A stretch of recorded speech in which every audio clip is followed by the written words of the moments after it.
دفاعی تجزیہ کار قبر چیمہ کہتے ہیں کہ جو کام مغرب اور امریکہ نہیں کر سکا ہمیں پورا کرنا پڑے گا۔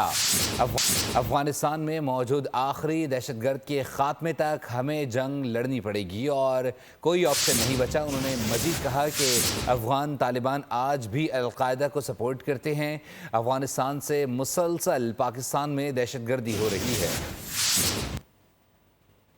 بہت دیر سے افغانستان کو تمام ریجنل پلیئرز اور پاکستان ایک ہی چیز کہہ رہا تھا کہ یہ جو دہشت گرد ہیں یہ صرف پاکستان کے لیے خطرہ نہیں ہے، یہ انٹرنیشنل کمیونٹی کے لیے بھی خطرہ ہے۔ ابھی لاسٹ ویک کی بات ہے کہ یو این کے اندر جب امریکہ نے افغان طالبان کو کہا کہ کچھ امریکن جو لوگ ہیں وہ طالبان کی کسٹڈی میں ہیں، تو طالبان نے کہا ہم ان لوگوں کو چھوڑنے کو تیار ہیں اگر آپ القاعدہ کے کچھ لوگ جو گوانتانامو بے میں ہیں ان کو چھوڑ دیں۔ تو سوال یہ پیدا ہوتا ہے کہ افغان طالبان تو آج بھی القاعدہ کو سپورٹ کر رہے ہیں، وہ آج بھی ٹی ٹی پی کو سپورٹ کر رہے ہیں، تو پھر جو ڈسکشن یا جو ڈائلاگ یا انکلوژن دوحہ میں 2021 میں ہوا تھا وہ کیا تھا؟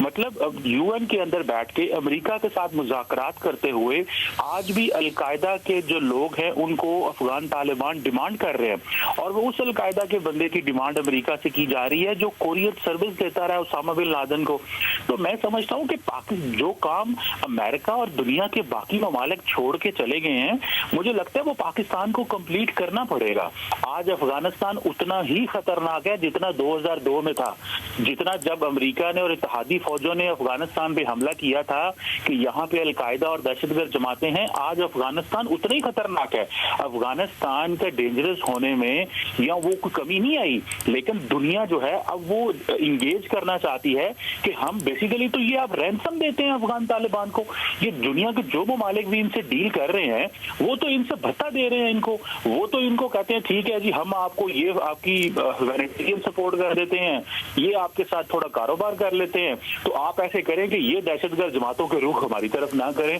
تو میں سمجھتا ہوں کہ پاکستان کے پاس کوئی چوائس نہیں ہے، ہمیں یہ جنگ لڑنی پڑے گی،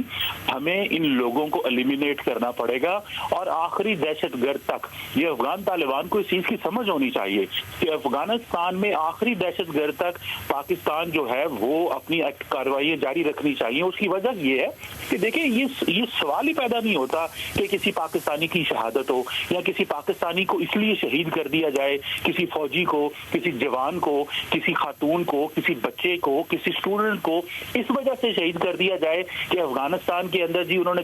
دہشت گردوں کو پناہ دینی ہے۔ تو پاکستان کے لوگ جو ہے نا ان کی زندگی کی قیمت سستی نہیں ہے۔